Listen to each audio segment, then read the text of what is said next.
नमस्कार। आज हामी चाहिँ एसए युजरबाट कर्मचारीहरू कसरी थप गर्ने भन्नेतिर गइरहेका छौँ। त्यसको लागि सबभन्दा पहिले प्रणाली व्यवस्थापनमा जानुहोस्। त्यसमा कर्मचारी सम्बन्धी विवरण र यहाँनिर कर्मचारी सम्बन्धी विवरण गरेपछि अहिलेसम्म कर्मचारीको लिस्ट यहाँ देख्न सकिन्छ। यसमा एड रेकर्ड गरेर नयाँ कर्मचारी थप्न सकिन्छ। कर्मचारीको विवरण थप्दा शाखा महाशाखा भयो, शाखा भयो, शाखा महाशाखा श्रेणी जस्तो श्रेणी छैठौँ तह पद जसवानी। अब यो श्रेणीहरू महाशाखा शाखा थप्नको लागि चाहिँ ओए युजरबाट थप गर्नुपर्छ। त्यसको लागि हामी छुट्टै भिडियो तयार गर्नेछौँ।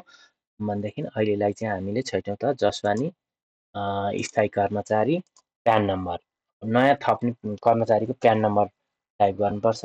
प्यान नम्बर जस्तो 10 मसँग भएको मेरो प्यान नम्बर टाइप गर्न गइरहेको छु। अब यहाँ राखिसकेपछि यहाँ क्लिक गर्दाखेरि हाम्रो प्यान नम्बर नाम देखा पर्दछ। इङ्ग्लिस नाम राख्नुहोस्, कर्मचारीको सङ्केत नम्बर राख्नुहोस्, इमेल एड्रेस राख्नुहोस्, मोबाइल नम्बर यो प्यान नम्बरमा रजिस्टर भएको मोबाइल देखिन्छ। यदि यो मोबाइल परिवर्तन गर्नु परेमा हजुरले यहीँबाट परिवर्तन गर्न सक्नुहुन्छ। ध्यान दिनुपर्ने कुरा चाहिँ युजर आइडी बनाउँदाखेरि यही मोबाइलमा युजर नेम र पासवर्ड जाने हुँदाखेरि ध्यानपूर्वक मोबाइल नम्बर टाइप गर्नुपर्छ, ठेगाना र प्रयोगकर्ता बनाउने हो। यो गर्ने बित्तिकै हाम्रो प्रयोगकर्तालाई के भूमिका दिने त भन्दाखेरि स्वीकृति दिने हो भने स्वीकृत गर्नु पर्यो, एप्रुभ स्टोर किपर दिने हो भने स्टोर किपर गर्नु पर्यो। अहिले चाहिँ हामीले स्टोर किपर बनायौँ, नियमित अवस्था सक्रिय।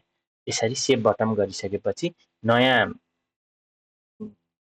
युजर आइडी तयार हुन्छ।